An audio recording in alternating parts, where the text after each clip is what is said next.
Hi, folks. Welcome to the Arena Chat. I'm Alexander Trowbridge, and with me in the newsroom is Arena editor David Mark. And David, big race last night. Democrat Kathy Hochul wins in the heavily Republican New York 26 district.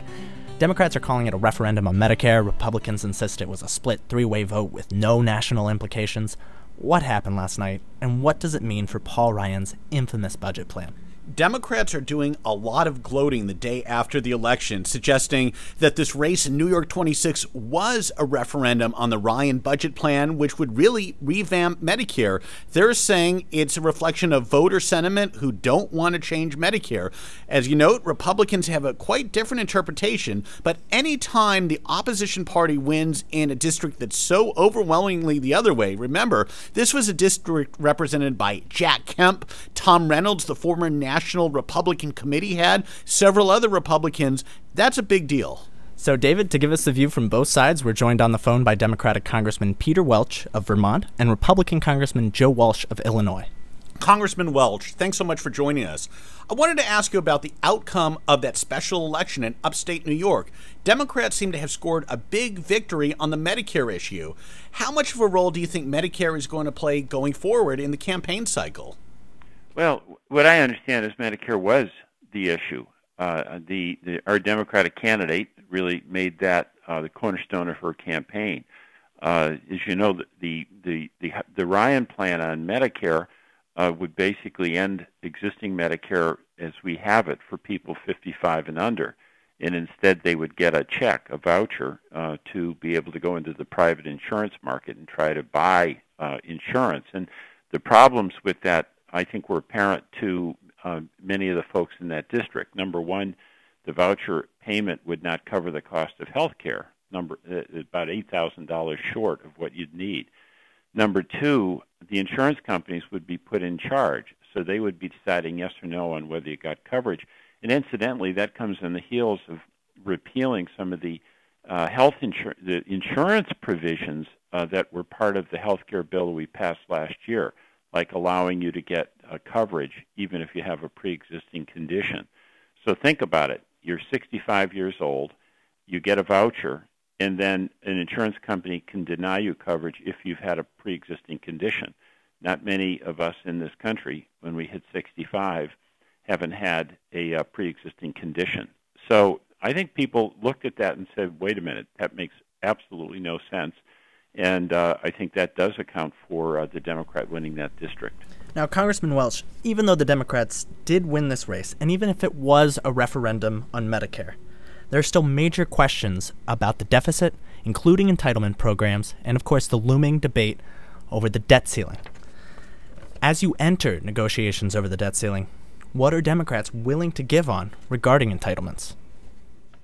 Well, see, I actually think that the debt issue is a real issue, and I share that concern with Congressman Walsh and with many of the Republicans.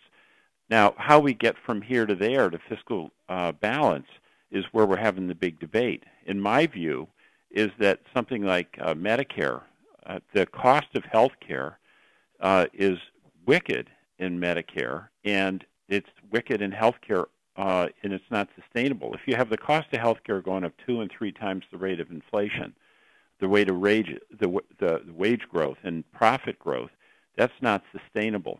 So we need delivery system reforms, payment system reforms across the whole health care spectrum, not just Medicare.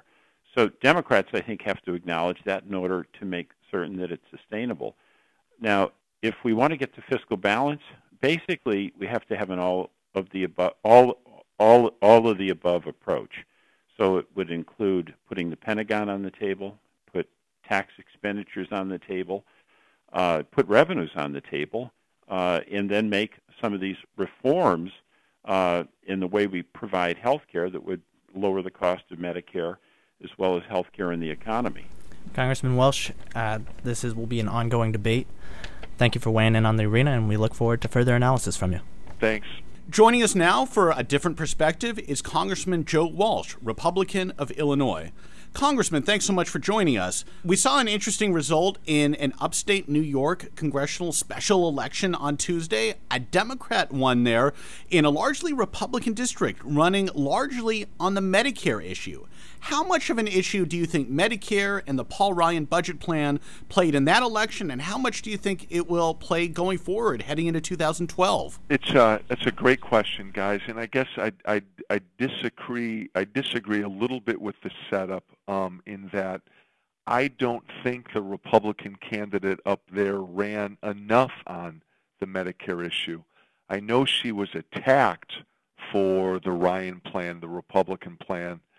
But as I've sifted through this and as I paid attention over the last few weeks, I don't think the Republican candidate up there loudly enough and aggressively enough defended and explained what that program is. And I think it paints a real important lesson for all of us on the Republican side when it comes to this issue. We've got to be bold. We put it out there. We believe that we need to reform Medicare to save it, and if we let the politics of this, the perceived politics, make us afraid to say that, we're not going to be successful.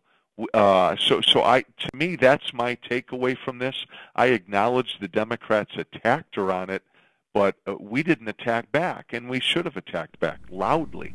Now, Congressman, this debate over entitlements and the Ryan budget links to that other fight in Washington, of course, the debt ceiling. Right. Republicans have said they want to use this as an opportunity for more spending cuts. But with the vote last night, and I know you say that she didn't fight hard enough to fight for Medicare, but does this perhaps show that the GOP has less leverage than before? Does this show that maybe voters don't want these kind of cuts? Yeah, no, gosh, no. I can tell you a few things. I don't know that there's a member of Congress that has held more town halls than I do. I represent a swing district. In general, I believe wholeheartedly that most of our senior citizens, most middle-aged people, and most young people understand that we've got to do something to save these programs for future generations.